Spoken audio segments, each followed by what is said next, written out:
Приятно ми е да посрещна на кафе Евгения и Николай Баневи.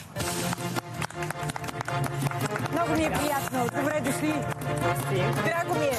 От морето край басейна в последния момент предим всичко. Евгения, заповядай, настанявайте се. И чакам фрешовете. Ето, това е фреш. Заповядай. И това е. Аз взимам сок от бъз, защото знам, че се будите с много фрешове. Радвам се, че сте тук. Децата как са? Децата, предполагам, са на плажа. Добре, за децата обаче след малко ще говорим. Започнем малко с по-тревожните неща около вас. Тези, за които много се шуми напоследък, особено къмпинг Каваци. За да сме коректни, ще включим и адвокат на ответната страна. Да. Проблема. Шефе, започни ти. Мога да започна с това, че за съжаление това лято пак го започнахме с скандални истории по морето. Не по наша вина. Да направя едно кратко обобщение. Това е един опит за превземане на къмпинга с самоуправни действия от наша бивша служителка, която напусна системата декември месец в края, и охранителна фирма, която подпомага в нейните действия, Делта Гард. Интересно, че бившата ни служителка Зорница Илиева се появява в качеството си на представител на една фирма, с която тя твърди, че е сключила договор за наем преди година и 2 месеца.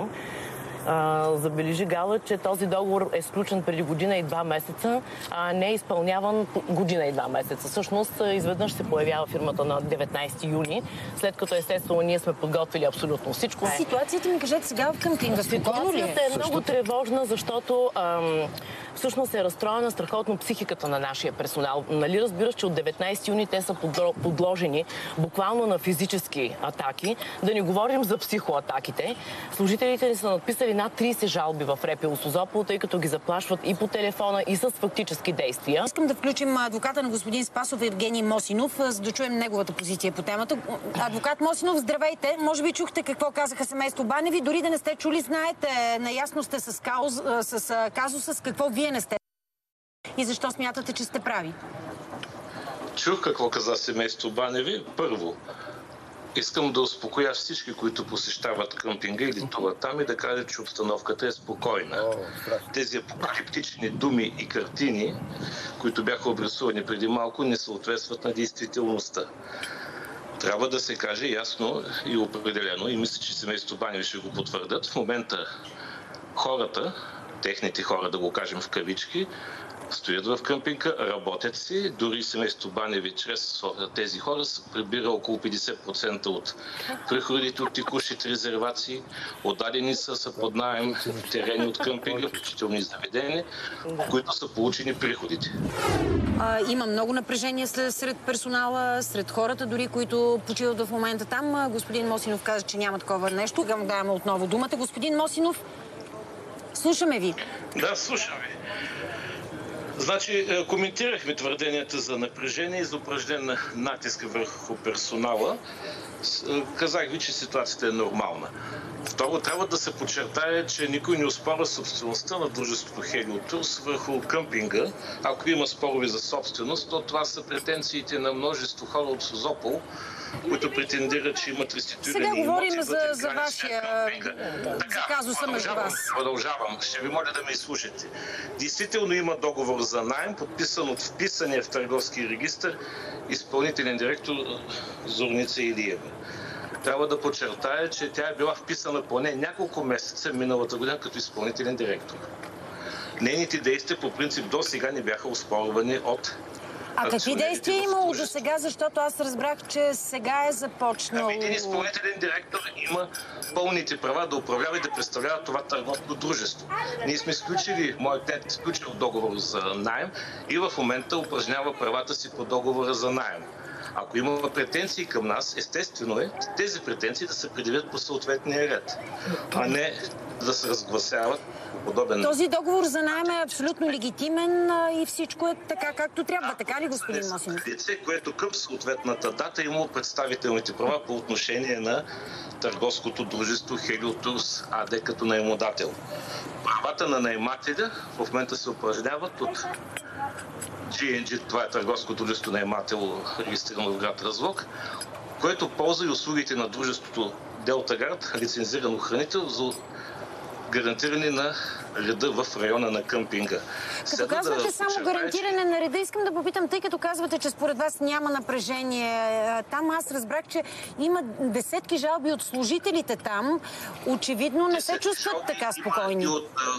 И знаете, че ви прекъсвам, но десетки жалби, ако употребиме това, че прилагателно има написани от представители на Делтагард за заплахи упражнения спрямо от тях. Дори и имаше задържан техен смисъл служител за 24 часа на охранителната фирма, наета от Хелиотурс. В момента се осъществява свободен достъп до плажната ивица, до улицата, която е общинска собственост, и на къмпинга е свободно, спокойно. И тези от служителите на Хелиотурс, които желаят да работят за наематели на къмпинга, могат да го направят това доброволно. Натиск върху хората не се упражнява. Напротив, гарантира се обществения ред. Нека да има възможност само за коментари от страна на семейство Баневи. Отново ви даваме думата. Това така ли е, което чувате, защото се разминава с някои неща, които вие пък ми казахте? Всъщност, за жалост, превръзката на Темида е много стегната, много добре вързана на този господин, който се представя за адвокат на една компания, която е 100% фалшиметка. Това е една компания, не е с един служител. Служител е този бивш ваш служител или имате предвид господин Спасов? Български ром от Добринище. И представете си, тази компания, въпреки фалшивия договор, който е подписан с нея, той е прекратен веднага по нотариален път. Мога ли да договора, който разбира има... се, веднага прекратен Ще коментирам чисто юридически, защото аз адвокат Мосинов го познавам достатъчно добре. И мога да кажа евала на неговата смелост да се появи в ефири, да изрече всички тези лъжи, защото на първо място срещу всички действия, започвайки от Зорница Илиева, ние сме предприели абсолютно необходимите законни действия. В първо районно управление експертизата за нейното така наречено вписване като редовен изпълнителен директор на Хелиотурс вече е готова и тя недвусмислено показва, че два от подписите, положени в протокола на борда на директорите за избиране, единия мой, другия на търговския директор, категорично са фалшиви. Тоест, регистърното производство срещу Зорница Илиева ще бъде приключено. И още нещо може ли? Ето класическия, не, това е много важно. Класическия рекер. Същата тази Зорница Илиева е накарана от Делтагард да подпише запис на заповед за 1 милион лева. Само това е достатъчно шефовете на тази фирма веднага да влезат в арест. Тя е подписала в полза на G&G, въпросния наемател. Наемателя фирмата G&G, чисто формално, доколкото ние се запознахме, че има подписан такъв договор, тъй като той е 7-ми или 8-мия договор, подписан от Зорница Илиева и за наем, и за разпореждане с имущество на Хелиотурс. Идентични договори с различни фирми. Третата вече е G&G. Тази фирма е регистрирана с капитал от 2 лева в разлог. До ден днешен ние не сме видели нито един техен представител. Зорница се представлява от фирмата на базата на една записна заповед, която тя е издала в лично качество в полза на G&G за 1 милион лева. Представяш ли си, Гала? Не мога дори да си го представя, господин Мосинов. Как се случват как се случват тези неща? Чисто юридически, може би пък вие може да отговорите на госпожа Банева. Аз ще отговоря на вашите зрители, не на госпожа Банева. Ще подмина от възпитание квалификациите по адрес на мен и моите клиенти. Вижте, проблемите между акционерите в Хелиотурс и изпълнителните директори, които те са избирали и назначавали, са си проблеми на вътрешните техни отношения. Каквото и да се твърди за Зорница Илиева, акционерите в Хелиотурс, между които може би са и семейство Баневи, са търпали тази ситуация месеци наред. Вие водите достатъчно дела на реститути срещу Хелиотурс. Много добре знаете кой е големия акционер. По какъв начин данните от едно досъдебно производство в момента се цитират по медиите и пред медиите. Откъде се знаят? ще има експертиза. Какво е досъдебно производство, когато този фалшив договор е прекратен? Добре, господин Мосинов, разбирам, че този договор, който вие смятате за легитимен, на семейство Баневи пък смятат за фалшив, е прекратен. Разбира се, нотариално връчена И покана. то с нотариално връчена покана. Не може да бъде прекратен по Може начин, да бъде по който... прекратен всеки договор с нотариална покана. Много ви се моля, адвокат Мосинов.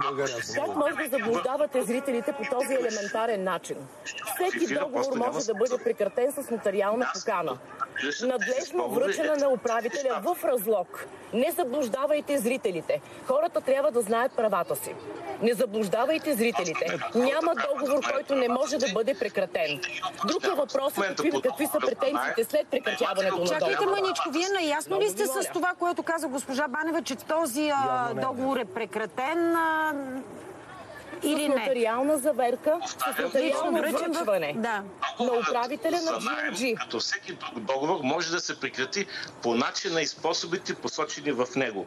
По начина, по който е връчено това предизвестие, този договор не може да бъде прекратен. Абсолютно категорично не е вярно. Всеки един договор може да се прекрати едностранно. Е в съдилищата. Много ви моля. Обаче искам да подчертая, Не заблуждавайте зрителите, адвокат Мосинов. наемателя не нарушават ничии права, а напротив упражняват своите права. Мога ли да вмъкна нещо? Така, адвокат Мосинов каза, че в момента достъпа до къмпинг Каваци е свободен. Включително вчера аз разполагам всеки ден с документи, с които GNG взема такса от 5 лева на всеки преминаващ, и то забележете, през алеи, които са общинска собственост и които водят до Каваците. Аз мога да ги извадя и в момента. И това е от момента на встъпването. От 19 юни всеки ден с касови апарати са екипирани хората на Делта Гард и верифицират всички влизащи. Вход свободен, ако сега сте направили за сметка на предаването, може и да има. До вчера имаше тариф от 5 кога, лева. Господин Мосинов, е свободен входа? Защото тук разбираме, че до вчера не е било от така. От днес до времето на предаването. После пак ще започнат тарифите. Не от днес, а от миналата седмица. Не е вярно, и вчера имам бележки за взети входове. Много ви моля. Не говорете лъжи. Не говорете лъжи. Наемателя също завариха на момента там спусната бариера. И трябва да се каже ясно, че Хелиотурс, дори преди появата на GNG, е експлоатирал къмпинга чрез друг договор за наем. Аз примерно не бих задал този въпрос. То продължава да го експлоатира чрез друг договор за наем. Преотдава същия този къмп. Само нещо искам да попитам. Ама това не се това чувам, че не се оспорва от семейство Баневи, че го експлоатират с друг договор за наем. Точно до обратното. Именно дружество, което е лицензирано с туроператор, което има всички регистрации, разрешителни, категоризации. Да попитаме какво има тази компания, която експлоатира в кавички сега къмпинг. Да, аз само понеже си мисля, че една компания, която експлоатира туристически обект, трябва да има съответните... Категоризация, лиценз за туроператорска дейност, лиценз за хотелиер. Тъй като вие сте отдавна в този бизнес, ги имате. Господин Мосинов, вашите клиенти имат ли ги? Чувате ли, ползвайки правата по договора за наем, наемателя на къмпинга, който се опитва да осъществи в момента своите права, получава цялата необходима документация за извършва търговската дейност. Мога ли веднага да направя обструкция? Всички лицензи и туроператорски лицензи, адвокат Мосинов, не са на Хелиотурс. Те са на името на Русалка Холидейс ЕОД. Абсурден. Добре, тъй като наистина това е казус, който ще търпи развитие и се надявам да е скорошно, въпреки така малко тромовата ни система и сезона вече е в разгара си, той ще мине и този казус сигурно няма да бъде разрешен. За съжаление, господин Мосинов, последни думи. Искам да успокоя още веднъж всички, които по традиция почиват на Каваците, че там обстановката е нормална и че наемателя предоставят туристическите услуги в възможния обем. Няма нищо драматично в момента на къмпинг Каваци. Да се надяваме заради почиващите, че наистина сте прав и това, което казвате е така. Господин Мосинов, хората имат една малка отпуска, искат да се чувстват добре. С една последна правна реплика. Да кажа на господин Мосинов, че той не е прегледал добре документацията. Хелиотурс не разполага с никаквата категоризация и лицензи. Категоризацията и лицензите Лицензиите са на дружество Туристически холдинг Русалка ЕОД, което повече от 7 години е наемател на Хелиотурс. Това пак е наша фирма. Просто тя е лицензираният туроператор. И за това работим през нея. Господин Мосинов, трудно ви чуваме като говорите върху нас. Сега кажете, каква е репликата ви? Искам да репликирам госпожа Банева, че подобно нещо преди малко не съм споменал. Аз помня казаното от мене. Напротив, казвате, че ползвате лицензите на Хелиотурс. Хелиотурс няма такива. Господин Мосинов, благодаря ви, че се включихте и казахте вашата позиция. Благодаря, за да изложим нашата позиция, която е значително по-различна от тази на собствениците на Хелиотурс. За съжаление, която обаче тяхната позиция не отговаря на действителните им права. Наистина съда трябва да реши кое е истината, кое не. Аз стискам палци, пак казвам, заради почиващите хора. Имат една ваканция, малка, дошли се, искат да се наслаждават, ако се сблъскват с такива проблеми, едва ли ще им е много приятно. Не само почиващите хора. Хората работещи също, разбира се. Те са там само за 3 месеца. Адвокат Мосинов много елегантно пропусна да отбележи, че всъщност целият персонал и всички разходи се плащат от туристически холдинг Русалка Холидейс ЕОД, т.е. от нас. Да. А така нареченият техен фиктивен наемател само прибира 50%. Представете ли си? Не искам да си го представям, но се надявам съда да си го представи и да види къде е истината. За едни, рекета за други. Много неща, като че ли около вас. За съжаление го казвам, ето сега този проблем. Вместо да се насладите на едно лято спокойно, заедно с почиващите, този проблем.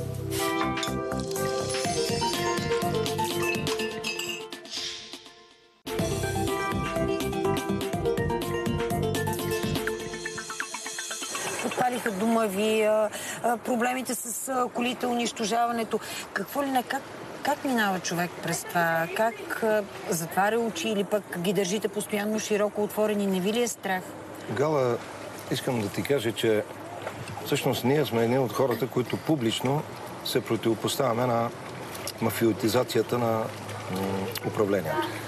Управлението, дали воля или не воля, дали с действие или бездействие, категорично даде възможност през последните няколко години мутрите отново да се развиха. Това е категоричен факт. Обикновеният човек няма възможности, няма сили да се противопостави на ежедневния рекет, като се започне от елементарните мутри, кредитни компании, банки, монополи и така нататък и стигна до елементарната уж обслужваща населението администрация. Навсякъде е един тотален хаос и навсякъде се искат някакви пари от обикновения човек. И именно за това ние през последните години си казахме, не, няма да мърдаме от България. Ще се опитаме с законови средства. Между другото, ето сега за пръв път го казвам пред твоя ефир, че ние ще заведем няколко дела в държавата, в съда в Люксембург. Бяхме преди 10 дни в Люксембург в самия съд. Разговаряхме с няколко магистрати. Те ни посъветват какво точно да направим, защото много интересно, че ти, ако не изгубиш делата както трябва в България, в кавички, това е абсурдно, ти няма как да заведеш иск в някои от европейските. Тоест до върховна инстанция трябва да сте загубили всичко, за да заведете дело. Тоест трябва умно да загубиш. Тъй като дори да загубиш, не винаги това ти дава възможност да заведеш дело в някои от европейските институции. Но не е там въпросът, защото отново ние, ще осъдим, да кажем, някога държавата, но кого осъждаме? Отново себе си. Пак данъкоплатеца, пак нас. Български данъкоплатец. А виновните длъжностни лица, те не отговарят с нищо пред закон. Няма никаква солидарна отговорност от хората причинили. Защо тогава ми казваш, ето така решихме да останем преди няколко години. Аз си мисля, че в тази ситуация с вашите възможности щях да съм си тръгнала. Сблъсквайки се с всички тези проблеми, защото вие се сблъскахте с много проблеми. Всеки си мисли така, но очевидно това е може би пък задачата на тия, които се опитват да ни изгонят.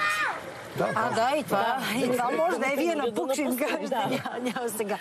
Ама и друго има, което сигурно пък тежи. Аз си мисля, че българина има особено отношение към богатите хора. Може би идва от дългото ни време, живеене по време на социализма, когато всички бяха равни. И сега някакси тези, които не са успели да натрупат капитал, да се развият, да постигнат нещо, винаги тези пък, които са успели, им изглеждат съмнителни. Нещо има там. Някой им е дал пари, някакси са успели по друг начин, влезли са през задната врата. Виждате ли го в очите на хората, обикновените, които нямат вашите възможности? Не. А уви, слава Богу, не, ако е така, наистина. Точно, слава Богу, да. уви, не за враговете. Ага. Много интересно. Хората, с които ние контактуваме, напротив, даже те самите питат, интересуват се как точно може да се роди някакъв нов бизнес, как мога да участвам в нещо, за да направя някой лев, да повиша стандарта си и така нататък. Тоест хората са любопитни. Други въпрос е, че в момента, като илюстрираме с вица за двамата инвеститори в България, тъй като в момента има двама-трима инвеститори в България само, хората нямат действително възможност да развиват себе си в бизнес. Аз ви попитах, страхувате ли се от всичко през което минавате, защото имате деца? Някак си, ако мислите само за вас самите и си казвате, ще се справим и с това и с това, първо, мутрите са страхливи. Ако зад мутрите няма власт, за да им позволи те да се разпищоват, те са едни страхливци. Те никога не биха могли да бъдат мутри, ако за тях нямаше поръчители, ако за тях нямаше... Политически чадър. Чадър, категорично. Ние тук трябва да го кажем с целия си вече огромен негативен опит, че тези, които се изправят срещу нас, кавички, за тях задължително има политически чадър и полицейски. Полиция, разследване, прокуратура, включително част от магистратите. Значи много силна машина стои там, а вие се опълчвате на това нещо. Стискам палци, ако е така, наистина да успявате в тези битки, защото са трудни битки. Дай Боже, как възпитавате децата? Кажете ми какво... Ти беше казала в едно интервю, припомниха ми колеги, че децата на богатите родители се отглеждат по-трудно.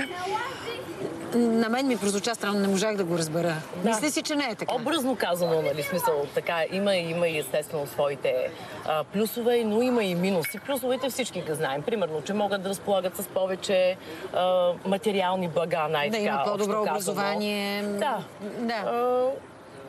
И за образованието съм примерно 50 на 50, защото в момента има страшно много възможности за добро образование.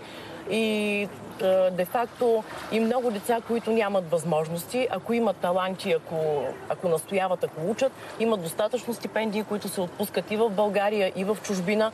Така че там е по-скоро въпрос на труд. И възможности да имаш, ако нямаш нещо в главата си, в чужбина няма да успееш. Нали? Кое е по-трудното, ми кажи на децата на богатите? В нашия случай трудното е да кажем това, че ние сме публични личности, постоянно за нас се пише нещо по телевизии, по сайтове и така нататък. Те постоянно чатят вече. Те вече влизат в тази възраст, в която започват да разбират. Ето миналата година, когато изгориха нашата къща и ние се чудим 2-3 дена как да им кажем, се оказа, че голямата ни дъщеря, която тогава на 11 години беше, вече успяла да влезе в YouTube, да види всичко това и... Да разкаже на другите. Да разкаже и да се чуди защо се случва това нещо. Нали? Това е трудното да обясниш. Една такава много... То не е смешна, тя е тъжна случка. Когато събориха басейна в Русалка преди 2 години, който между другото разполага с всички разрешителни, но няма да навлизам в тая подробност. Нали? Просто бяха решили, че ще го съборят и го събориха. И малкият ми син близнака, той тогава беше колко? 5 годишен. И казва, мамо, Бойко Борисов не обича ли децата? И аз му казвам, Марче, откъде ти хрумна, нали? Този въпрос да ми зададеш. Той казва, добре, ако ги обича, защо събори нашия басейн? То в него плуваха само деца. Какво да отговоря на този наивен детски въпрос? Аз се замислям, че децата, освен това, което казват, че четат, те контактуват с връстници. Най-вероятно и там се сблъскват с това. Защо вашите, какво е станало, къде са ви колите, всичко това най-вероятно и за тях е стрес, въпреки че са свикнали сигурно от малки вече да живеят по този начин. Всъщност най-неприятното кое е? Ние виждаме в процеса, който общуваме с правораздавателните органи, една част особено от средно поколение, по-млади следователи искат да свършат нещо. Работят с хъс, правят някакви папки, дават ги някъде в прокуратурата и те изчезват. Просто се захлупват.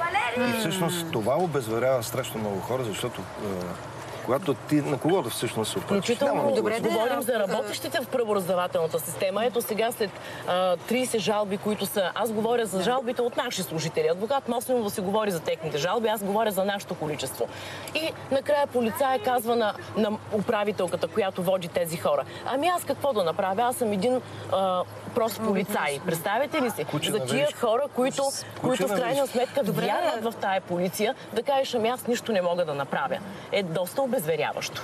Обезверяващо е, но аз как тогава възпитавате децата да вярват в тая система, в тая държава, че тук си струва, като вие самите казвате, че се сблъсквате с една система, която вместо да подпомага хора като вас, които се развиват, правят нещо, е постоянно пред в колелата. Какво аз им казвате? за себе си не съм намерила още отговор на този въпрос. Не, как те да си ги малки, възпитам. някои са малки, някои вече съвсем не са малки. Аз си мисля, че в България все пак има достатъчно резерви, преди всичко нравствени, морални резерви, за да се изправи срещу злото все някога.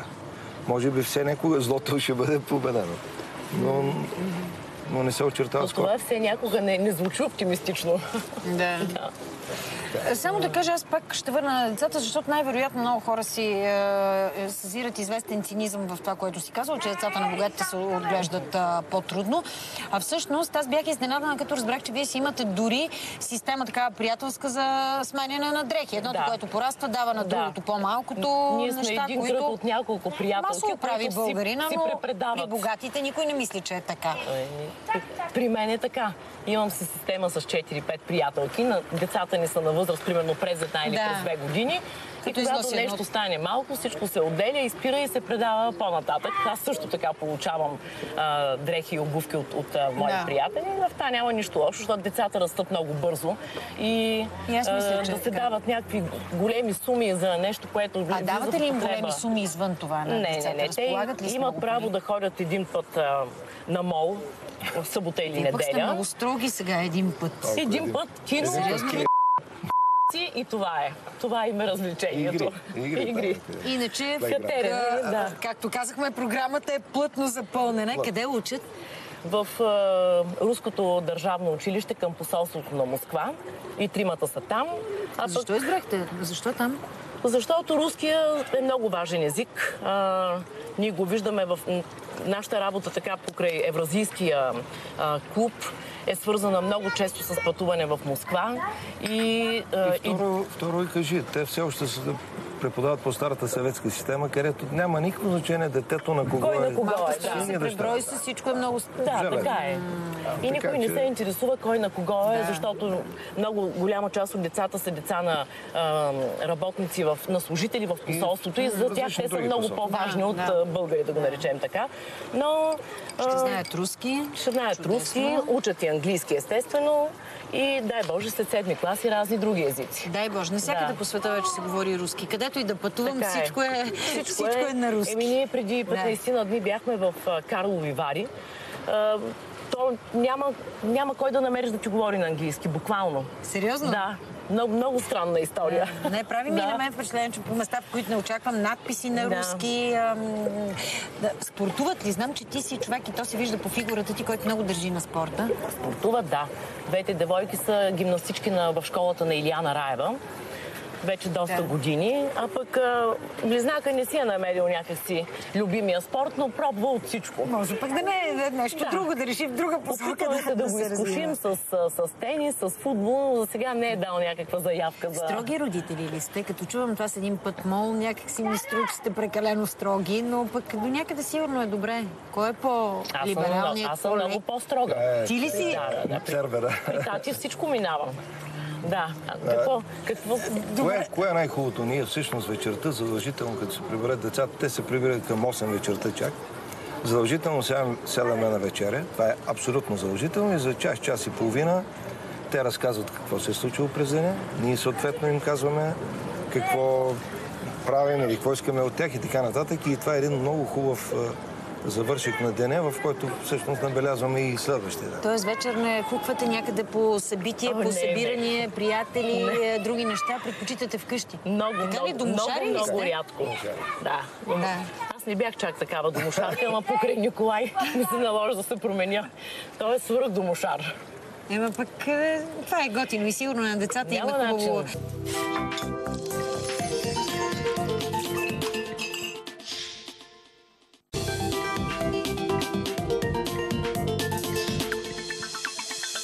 ще попитам за още едно нещо, което сигурно ви боли много и двамата. От това големият ти син Николай от предишния ти брак.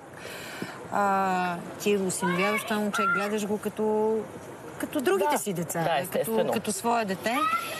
И той в един момент иска разсиновяване. Ами, да. Това беше голям шок. Наистина. Особено за Евгений.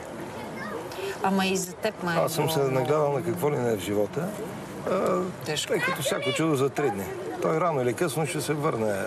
Блудният син ще се завърне, но нещата, които свърши, мисля, че са по-достойни за една пубертетска възраст. Да кажем 15-16 години. Още не е толкова голямо. 22-3 години вече си сериозна възраст. Мислиш, че някой може да го е подвел нещо. Защо го направи? Никой няма обяснение защо го е направил. Очевидно. Ние му бяхме намерили, той завърши първо коледж в Англия, после Queen Mary. И му бяхме намерили работа в една от най-големите компании, финансови компании в Лондон. Да си зарежеш едно такова уникално бъдеще и бяхме му уредили да завърши аспирантура в МГУ в Москва, за да може едновременно да си подобри и руския и да си създаде контакти, които са изключително важни. Просто е решил да започне да се развива по собствен път, но наистина най-горчивото беше начина, по който го направи. И за нас беше голям проблем и как да обясним на децата. Как ти откъде? Ти как разбра? Начинът, по който го направи, как... Ние разбрахме просто така. Просто спря да се обажда един ден и изчезна. Край. Така, никаква... Ти наистина си му била като майка. Не му ли звънна, не му ли каза нещо? Имаш ли разговор някакъв извън разсиновяването в съдебната? Естествено, че в началото, преди да изобщо още да разберем за какво става дума, обаждахме се, пишехме си, нали, по СМС-и, с имейли, но вече в един момент стана ясно, че той се е отлъчил от семейството и след следващия труден момент трябваше да бъде да обясним на неговата сестра и на неговите, нали, на близнаците, сестра му и брат му, че всъщност техния батко вече не е техен батко. Нали, разбираш, че това беше страхотен шок за децата. Те не се ли опитаха нещо да си говорят? Не, той не се опитва да се свържи с тях. Мисля, че само един път само си е говорил преди доста време с Теодора. Ти го познаваш. Какво се случва в главата на едно такова момче, което сте отгледали с любов? Как така изведнъж взимаш такова решение? Първо допуснахме една грешка, че от 14 годишен го изпратихме в чужбина. Това го казваш ли го на всички родители, които изпращат децата си от ранна? Вече определено.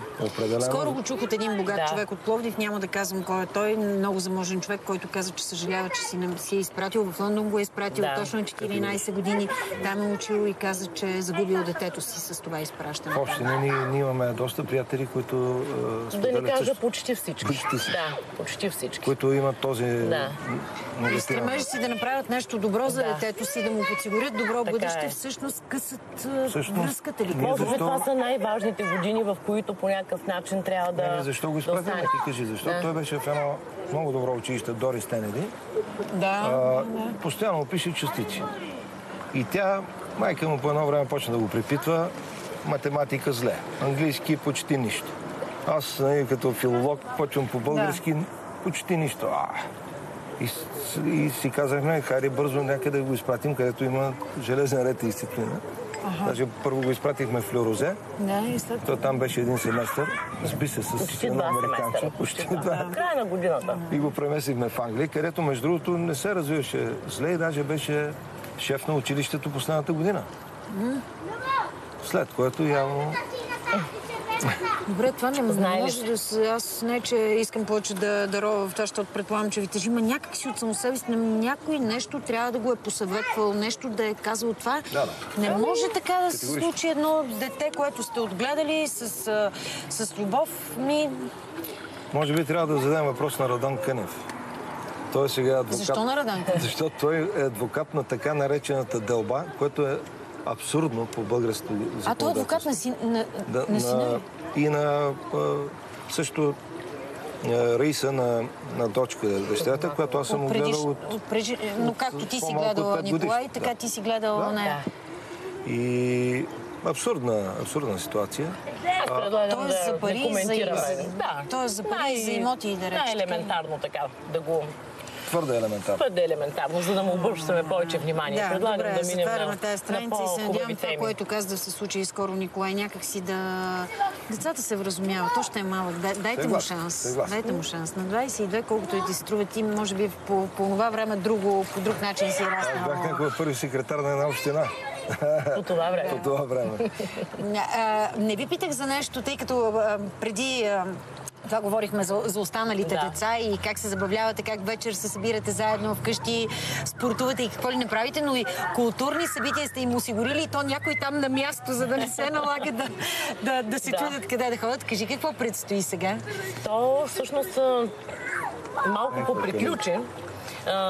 То започна преди няколко дни всъщност. Това е първата фаза от нашите Линка не лазила, аз се видях на остан, защото е на късмет. Добре, няма да я пипам, абсолютно.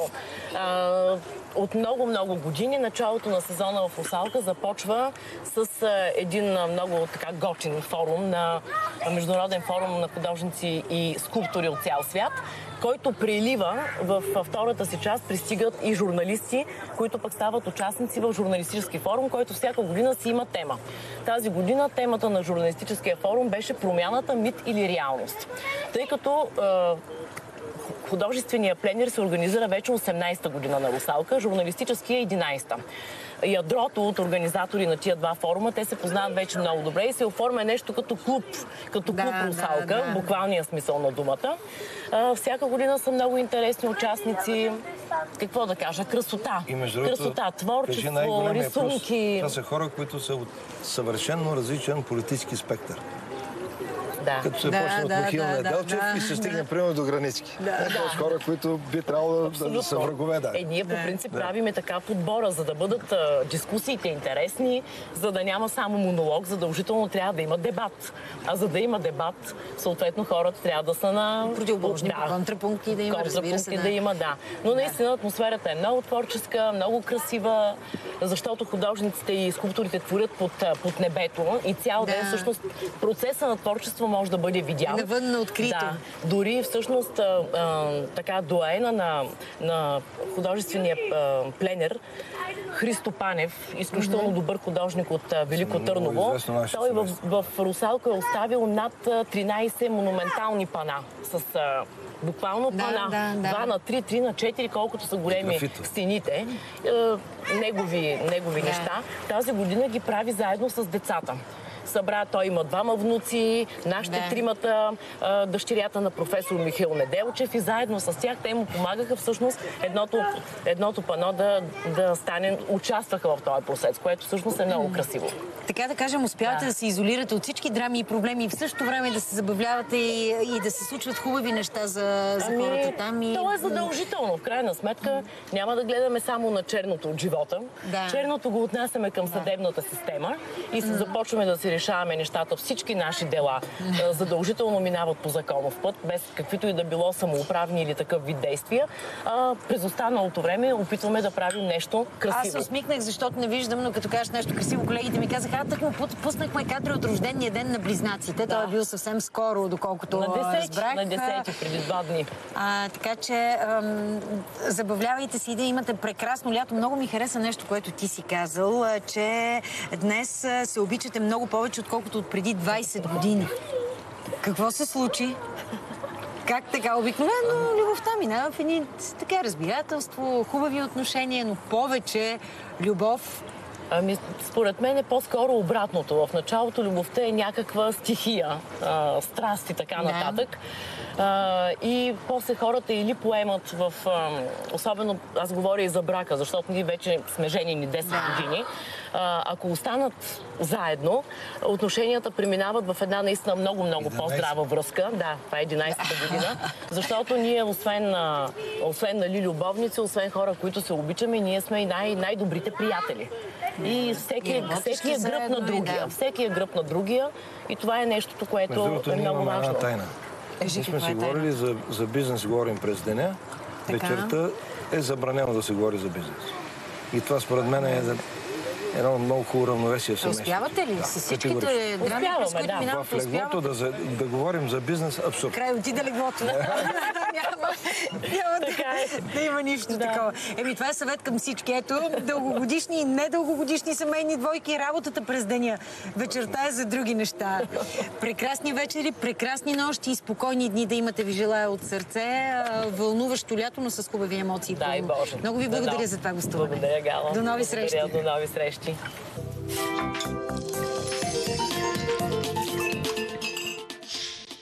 А нашата среща с вас е още утре в 9:30. Сега ще чуем Невена. Невена, здравей! Гала, здравей! Бой и арести след сблъсъци между български и хърватски футболни фенове с нощи край Сплит. Какво точно се е случило, предаваме на живо оттам. Ловецът на бежанци Динко от Ямбол в ареста. Каква е причината? А операцията по издирването на 16-годишния Кристиян в Триград вече се превръща в спасителна. 5 ден няма следа от ученика. За тези още теми говорим.